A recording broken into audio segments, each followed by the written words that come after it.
السلام عليكم ورحمة الله وبركاته. ازيكم يا حبايب، عاملين ايه؟ يا رب تكونوا بخير. النهاردة هنعمل فطيرة الزعتر. معاكم الاول اميرة ثابت. لو عجبكم الفيديو ما تنسونيش في اللايك والاشتراك والحبشتكنات. هنقول دلوقتي الطريقة بتاعت فطيرة الزعتر ديت. بتنفع في العشاء وتنفع في الفطار وتنفع في اي وقت. ممكن تديها لولادك في المدرسة، حلوة وجميلة ومغذية. بصوا مجوفة ازاي وجميلة. طبعا ديت لعشاق الزعتر، اللي بيحب الزعتر قوي. بصوا هشة ازاي ومجوفة وطرية من جوه، وان شاء الله تعجبكم.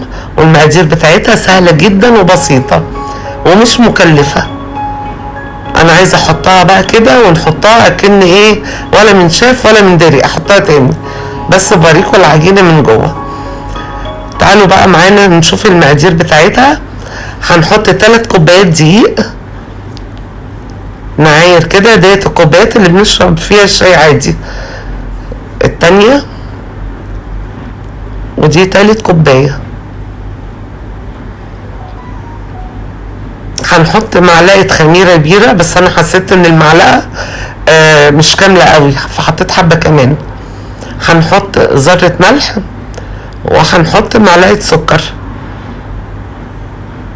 وكوباية زبادي. ولو مفيش زبادي مفيش مشكلة، بنزود اللبن شوية. عندك زبادي بنحطها. وديت ربع كوباية زيت. هنحطه كله مع بعض ونقلبه. نقلب كل المواد كلها. وبعد كده بنحط كوباية الا ربع لبن حليب. ما عندكيش لبن حليب حطي مية مفيش مشكلة. ما عندكيش زبادي برضو مفيش مشكلة. هي اهم حاجة في الزعتر وطعم الزعتر. هنفضل بقى ندعك في قلب العجينة كده علشان تبقى ناعمة. العجينة تبقى ناعمة. هنلمها كده بقى ونروح مقطعينها 4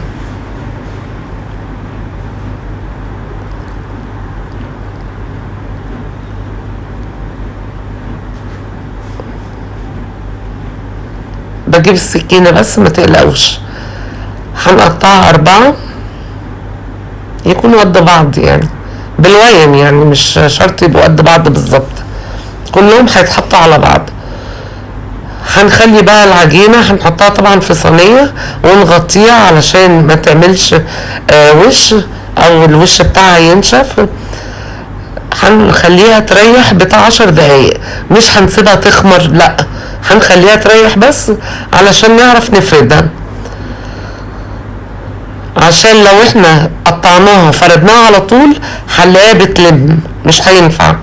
فهنخليها 10 دقايق بس. نركنها كده عقبال ما نحضر الصينية وورقة الزبدة والكلام ده. هي كده ارتاحت. هنفرد اول واحدة بالنشابة.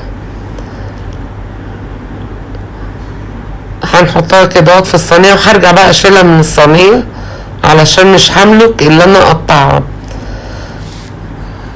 اتفرجوا بس على الفيديو وشوفوا انا بعمل ايه. بعد ما حطيناها في الصينية هنشيلها من الصينية.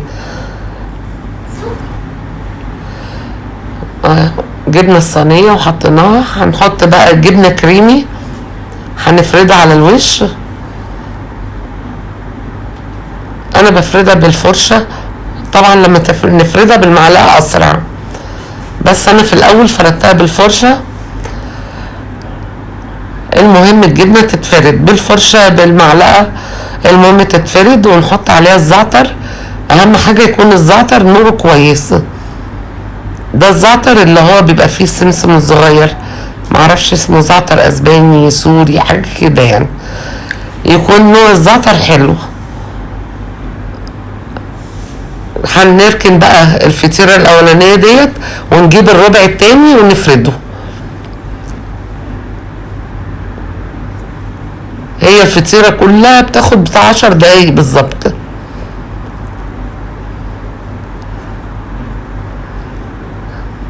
هنحط بقى ديت على التانية. هنحط دي على دي ونفردها كده. ايوه نحاول نغطي اللي تحت. هنحطها كده، هنحط لها برضو الجبنة الكريمي والزعتر. لقيت الفرشة يعني مش بتسعف، فعملتها بالمعلقة. هي الجبنة الكريمي سهلة الفرد. وهنحط الزعتر ونركن برضو على جنب. يبقى ديت تاني دور، تاني طبقة. انا سايبة الربع الكبير شوية، قلت للوش علشان يغطي الفطيرة كلها. دي تالت طبقة، وهكذا بقى.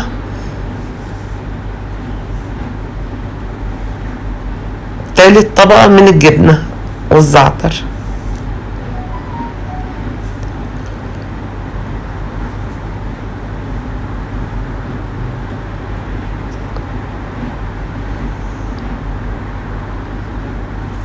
هي مش مكلفة، ولو ولادك رايحين المدرسة بتقطعيها كده وتحطها لهم في اللانش بوكس، بتبقى حلوة قوي. نفطر الصبح بيها، نتعشى بيها، هي خفيفة ما فيهاش زبدة ولا زيت كتير، هي دوبك ربع كوباية زيت. هنحط الطبقة الأخيرة اللي هي آخر طبقة، هنفردها برضو ونحطها على الوش.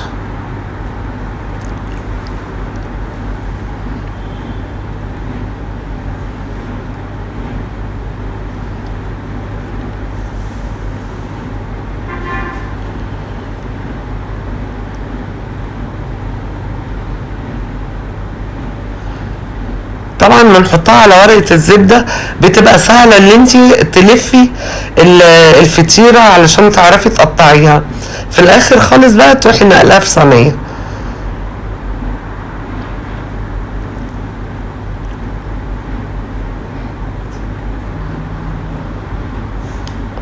هنحط حاجة مدورة كده اهوت.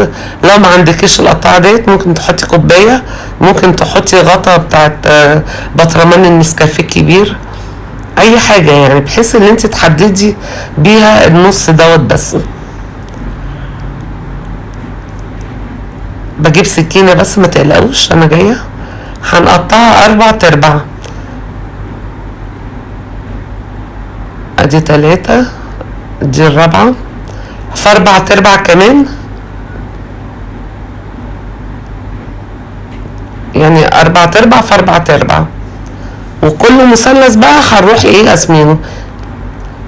كل مثلث هنقسمه كده بالنص ونروح لافينه بعكس بعض، يعني الايدين الاتنين شغالين بعكس بعض، ونروح لمنهم من البوز، نلف بعكس بعض كده ونروح ايه ضمنهم من البوز علشان تدي شكل حلو.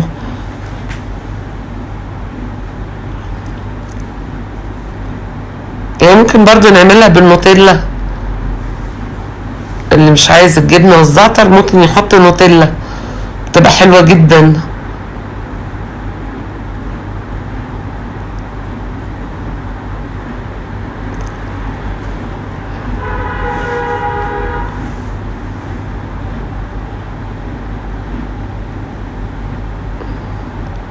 بس اهم حاجة بقى في الفرن ما نخليهاش كتير في الفرن، يعني نبقى متابعينها على طول علشان ايه ما بتاخدش وقت في السوا يعني.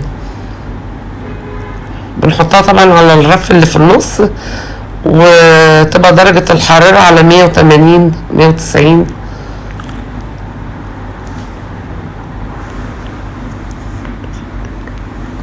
دوت معانا بقى دلوقتي صفارة بيضة، وبعدين معلقة لبن ومعلقة صغيرة نسكافيه، وبنقلبها على بعض وبندهن الوش.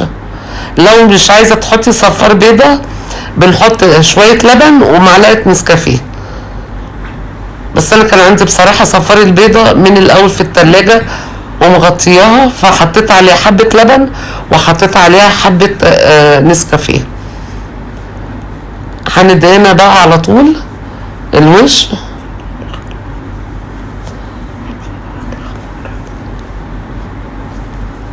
وبعد كده بعد ما بندهنها بقى نسيبها تخمر. احنا حطينا كده حبة البركة وسمسم، وانا حطيت سمسم على كل واحدة، بس ايه نسيت اوريها لكم.